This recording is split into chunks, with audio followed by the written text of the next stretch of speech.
Mengapa banyak pria yang sudah memiliki istri sangat cantik, tetapi tetap suka bermain hati di luar? Saya ceritakan satu kisah. Setelah mendengarnya, Anda akan memahami semuanya.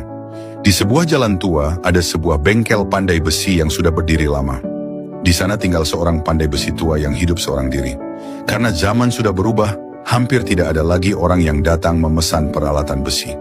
Jadi ia hanya menjual beberapa alat logam kecil. Setiap hari, ia berbaring di sebuah kursi bambu. Di sampingnya ada sebuah teko teh tua. Penghasilannya hanya cukup untuk membeli teh dan makanan sehari-hari, tetapi hidupnya sangat tenang dan damai. Suatu hari, seorang pedagang barang antik lewat di depan bengkel itu. Begitu melihat teko teh tersebut, ia langsung menyadari bahwa teko itu terlihat sangat tua, elegan, dan berwarna hitam pekat seperti tinta. Ia berpikir, ini pasti barang antik asli. Maka ia langsung menawar teko itu seharga 90 juta rupiah. Pandai besi tua itu sangat terkejut dan menolaknya, karena teko tersebut adalah peninggalan kakeknya. Teko itu sudah digunakan oleh 3 generasi keluarganya untuk minum air. Pedagang barang antik itu pun pergi. Namun malam itu, pandai besi tua tidak bisa tidur. Dulu begitu memejamkan mata, ia bisa langsung tertidur. Teko teh itu juga hanya diletakkan biasa di atas meja. Tetapi sekarang, sedikit saja ada suara, ia langsung terbangun. Hatinya selalu gelisah dan tidak tenang. Yang paling merepotkan, seluruh kota kecil itu akhirnya tahu nilai teko teh tersebut. Tetangga-tetangga datang bertanya, apakah ia masih punya barang berharga lain. Ada yang datang meminjam uang. Bahkan ada yang diam-diam masuk ke rumahnya untuk mencari benda berharga. Kehidupan tenang yang dulu ia miliki benar-benar hancur. Sampai akhirnya, pedagang barang antik itu kembali lagi dengan membawa uang tunai 180 juta rupiah. Pandai besi tua itu sudah tidak tahan lagi. Ia memanggil semua tetangga untuk datang, lalu mengambil palu besinya dan menghancurkan teko teh itu di depan semua orang. Sejak saat itu kehidupannya yang tenang kembali seperti semula. Tapi apa sebenarnya yang terjadi? Apakah Anda berpikir ia menghancurkan teko itu karena ingin melepaskan keserakahan dan nafsu duniawi? Sebenarnya teko yang ia hancurkan hanyalah barang palsu. Sejak awal ia sudah diam-diam menjual teko asli kepada pedagang barang antik itu seharga 180 juta rupiah.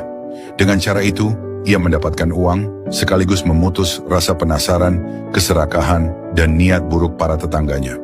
Ia menggunakan satu sandiwara untuk menyelesaikan masalah sampai ke akarnya. Di dunia ini hal yang paling kuat bukanlah uang, juga bukan kekuasaan. Yang paling kuat adalah cara berpikir. Orang tua yang kuat dalam mendidik anak akan mengajarkan anak memahami sifat manusia dan strategi dalam kehidupan sejak kecil. Karena itu, jangan pernah hanya mengajarkan anak menjadi penurut, atau berpikir bahwa cukup dengan bekerja keras saja. Jika Anda ingin membesarkan anak yang cerdas dan tahu cara berhubungan dengan orang lain, pertama-tama Anda harus mengajarkan anak cara berpikir yang benar dan cara memahami dunia. Jika begitu, benar-benar merupakan buku yang sangat layak dibaca oleh anak Anda. Isi buku ini mirip dengan hal-hal yang sedang saya bagikan kepada Anda sekarang. Ketika anak Anda selesai membaca buku ini, 10 tahun kemudian, ia mungkin akan kembali dan berterima kasih kepada Anda. Buku ini tidak berisi teori yang terlalu dalam atau rumit. Semuanya berdasarkan situasi nyata dan percakapan yang dekat dengan kehidupan sehari-hari. Misalnya, terkadang kegagalan justru berawal dari sifat yang terlalu ingin menang. Mengikuti orang banyak juga tidak selalu berarti keputusan yang salah. Dan anak perlu belajar menentukan pilihan untuk hidupnya sendiri. Anda tidak perlu memaksa anak membaca dari awal sampai akhir.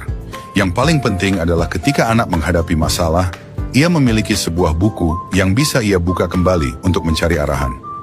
Anak pintar dan bijak akan membantu anak Anda dalam setiap ucapan, setiap reaksi, dan setiap cara berpikirnya. Biarkan anak belajar sedikit demi sedikit. Jika orang tua hanya memberikan satu buku untuk dibaca anak, maka buku itu sebaiknya adalah Anak Pintar dan Bijak. Jangan menunggu sampai masalah terjadi, sampai Anda marah hingga hampir tidak bisa bernapas, baru teringat pada buku ini. Hari ini sedang ada diskon 50%, ditambah gratis ongkir, stok terbatas.